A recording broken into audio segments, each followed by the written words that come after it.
मैं बता दिया था कि मैं जात पात नहीं मानता हूं। कसाई भाई के घर में बड़ी चूहा हो गए थे, तो क्या किया, उसका रजाई उजाई कोट काट दिया चूहा ने। तो अपने बीवी से कहे कि आज ले आएंगे चूहादानी मार्केट से खरीद करके और सारा चूहों को मार डालेंगे।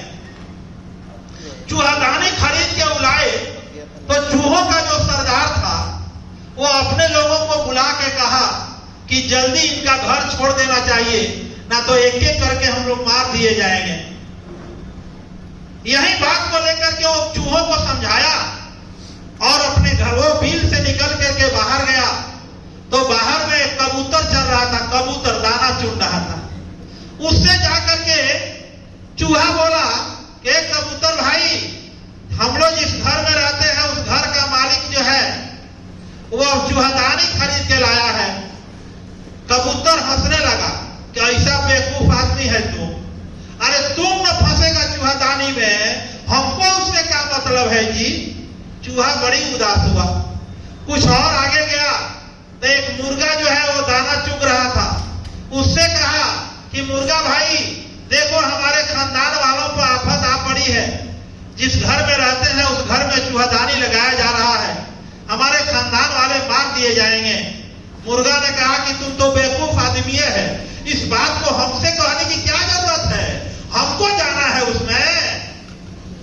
चूहा बहुत उदास हुआ और आगे गया।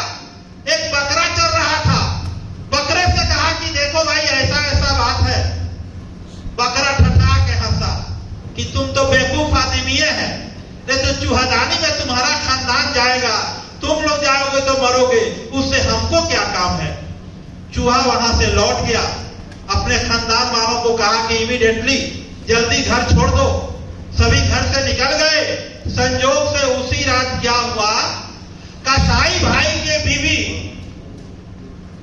गई जब पिंजरे को देखने के लिए कि चूहा फंसा है कि नहीं, तो उसी चूहादानी में सांप जो है फंस गया था। और कसाई भाई की बीवी जब गई चूहादानी को उठाने, तब तक सांप उसमें से मुंह निकाल के काट लिया।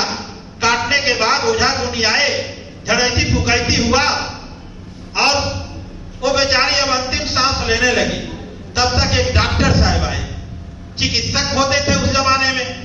उन्होंने कहा कि हाँ जिंदा हो सकती है, कुछ चांस है। उपाय क्या होगा, अतः एक कबूतर लाइए और कबूतर को जबे करके और उसी का सूप बनेगा, उसी ना जाएगा और उसी का पानी पियाया जाएगा, ना तो हो सकता है कहीं जिंदा हो जाए।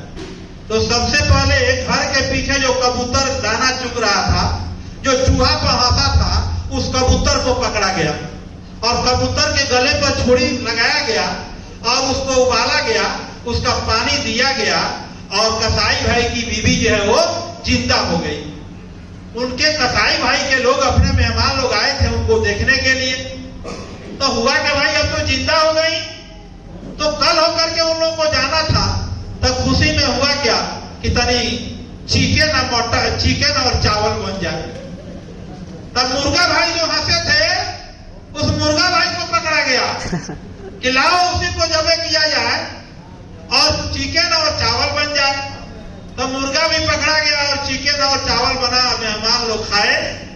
1 महीना जब गुजर गया, तब हुआ कि अब कसाई भाई की बीवी बिल्कुल ठीक हो गई, तो काहे नहीं अब मटन चावल हो जाए। तो बकरा जो पीछे चल रहा था कसाई भाई का, जो कहता था कि हमको इससे क्या काम है, तो बकरे को पकड़ा गया और उसको जबह किया गया और फिर मटन और चावल बना।